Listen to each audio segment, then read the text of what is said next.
What's up mga partners for today's video? Flashback muna tayo sa ating munting bahay sa Valenzuela. Panoorin nyo ito mula umpisa hanggang dulo. Watch this!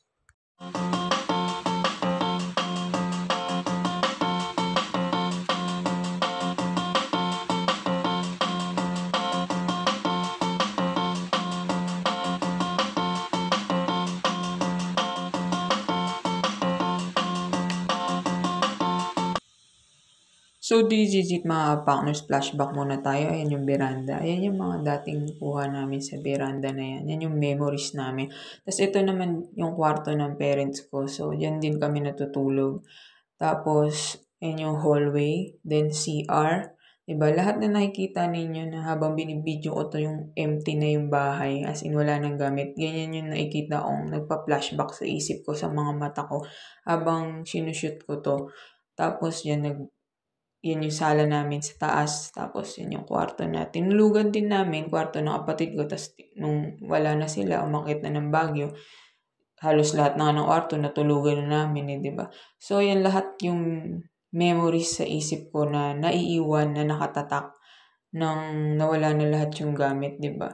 Siyempre, lalo na sa parents ko, di ba? Yung memories na yan, di ba? Na binuo nila, di ba? Hanggang sa matapos, di ba?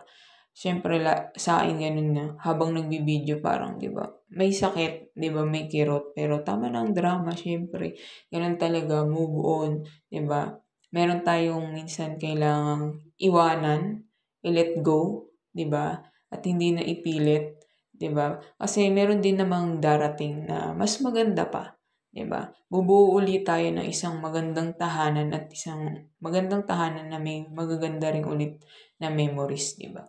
So, yan ang aming kusina. So, habang binibidyo kong lahat, wala. Yan yung kwarto namin sa kusina. Nagkwarto din kami dyan ng Ate Mikianyo. Yan yung dating kwarto namin. So, ayan ang aming kusina, tapos pantry, tapos garahe. Yan. Kung meron akong isang memorable na place sa tahanan namin, ayan yung hallway na yan. Ayan yung kwarto ng parents ko kasi. So, nung time na yun, yan yung last na nakita ko yung tatay ko na nakatindig. Tapos, dyan din siyang last na bumagsak. Tapos, huling pikit ng mata niya at huling hinga niya. Halos dyan yung pinaka hindi ko makalimutan na parte ng bahay. Hanggang ngayon na nagkukwento ako sa inyo, nagdadab ako na parang nakikita ko pa rin yung tatay ko dyan na nakahiga. 'Di ba? Yung parang hindi ko talaga makalimutan. Tuwing dadaan ako diyan, parang sariwang-sariwa na nare-recall ko lahat ng mga pangyayari yung araw na yun. Parang kahit ayaw mo balikan, pero alam mo yung ayun na yung andiyan yung ala-ala na yun na hindi maganda, 'di ba? Noon nga hindi pa nakatapat diyan yung kama, pag natulog kami pahalang pa dun sa kabila kasi hindi ako tumatapat sa pinto kasi nga parang lagi kong nare-recall yung pangyayari na yun, di ba? Pero syempre, ganun pa man, di ba? Malungkot man, meron man malungkot na pangyayari, meron din namang masaya. Kaya balikan din natin yung mga masasaya naman na memorable naman na nangyari sa amin dito ni Ate Mikianyo na nung kami na lang din yung naiwan dito sa Manila, sa Valenzuela, di ba?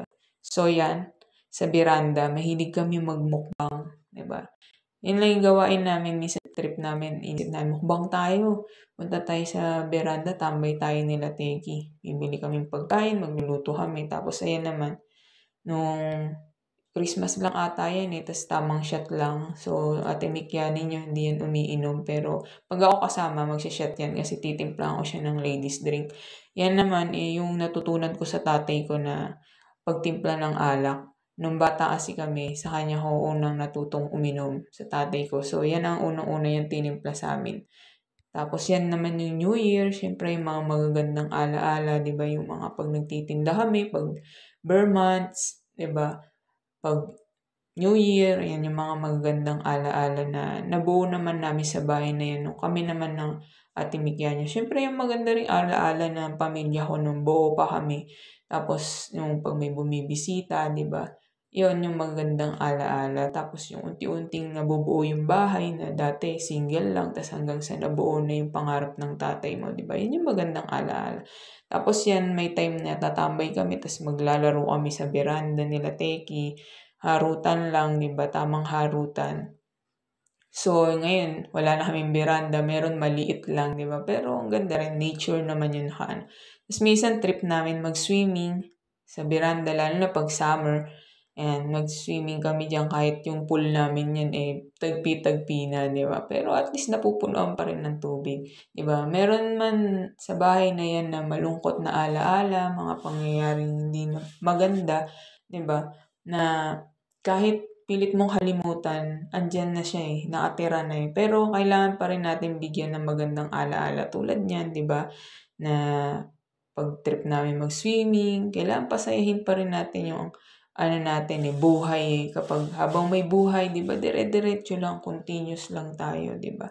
Kasi marami pang naiiwang buhay sa atin, di ba?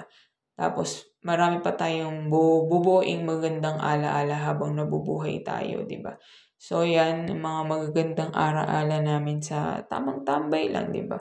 So sobrang nonchalant lang naman kasi namin. Tapos wala kaming barkada, hindi kami mabarkada. Mapili kami sa mga sasamahan. So ako kasi mas barkada ko yung mga pinsan ko, 'di ba? Mas iinom lang ako kapag kasama mga pinsan ko, ganun. Kumbaga tapos na ako dun sawa na ako sa ganung barkada moment. Tapos yan, enjoy na lang kaming dalawa niyan sa bahay nagtatrabaho, 'di ba? Yan lang, masaya na kaming dalawa na ganyan lang ginagawa namin. Tapos nakapokus sa negosyo. Kasi nung nasa Valenzuela kami, puro negosyo lang naman 'Di ba? Mas pinili namin na ganun lang. Yan, magagandang alaala. 'Di ba? Na, na masarap balik-balikan sa bahay na yan, 'di ba? Yan. Tapos yung tamang kain lang kapag may birthday Ate Mikianyo, 'di ba? Diyan naghahanda lang kaming dalawa, 'di ba? Siya lang naman naghahanda pag birthday niya, ako hindi, 'di ba? So yan, pipizza kami. Ayun, alam ko yan birthday ata yan ni Teki. Pang third birthday niya na ata yan. Tapos ayan, rin kami, banding, tapos tamang ihaw ng mais. Yan, normal lang, 'di ba? Simple lang, 'di ba? Tapos yan, swimming ulit, 'di ba? Tamang swimming lang. Tapos yung mga unboxing namin, yung mga vlogging namin sa bahay na yan, yan yung mga magagandang alaala na hindi namin makakalimutan, 'di ba? Tapos yan yung pag nagla-live yung Ate Mikianyo, yan. Yan yung mga magagandang alaala na nabuo, 'di ba? Sa bahay na yan. Yan yung sa taas, 'di ba? Yung sa kwarto. Yan, dyan din siya nagba-vlog. So, lahat na naikot niya, doon na rin siya nag-vlog. Lahat na sulok ng bahay na ikot niya na para mag-live siya doon.